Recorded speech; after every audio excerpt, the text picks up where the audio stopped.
Nanay Daisy, hindi madali ang mag-alaga, ng may sakit. Ano ba yung naging sakit ni tatay? High blood po. High blood. Tapos, may maintenance naman po kayo. Meron po. Ayun. So, wala nang ibang sakit kung hindi yun lang. May din, gastritis daw po. Gastritis. O may gamot din yun. Kailangan may gamot din yun. So, ano yung ginagawa mo sa construction? Ngayon lang ako nakakita ng babae sa construction. Ano po? Nag-iisa ka?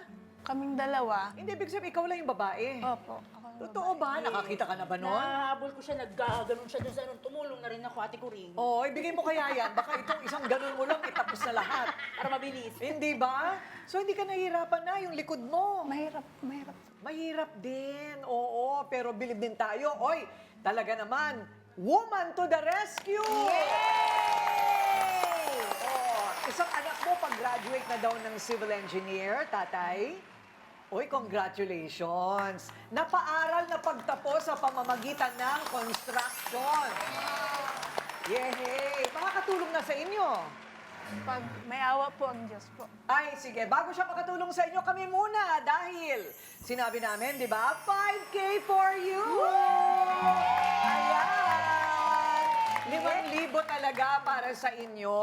At hindi lang yan. Ryle, ano ba yung dinadala mong yan? Parang ang bigat-bigat. Ayan, Ate Coring, meron po tayong mga grocery po para kina Nanay Daisy. May mga noodles po dyan, may mga suka, at may mga langis. Tsaka eto, Ate Coring, magpapakitang gilas muna ako. Ay, bongga. Ay, tingnan nga natin. Kaya ba, kaya ba? Okay. May bigas. Rice is life. O nanay, sana makatulong ito. Maliban sa... May dala kayong reseta? Meron. Ay, dala-dala bongga. nila yung reseta. Ready si nanay. Akin na yan dahil bibilhin namin ang lahat ng gamot na kailangan ni tatay.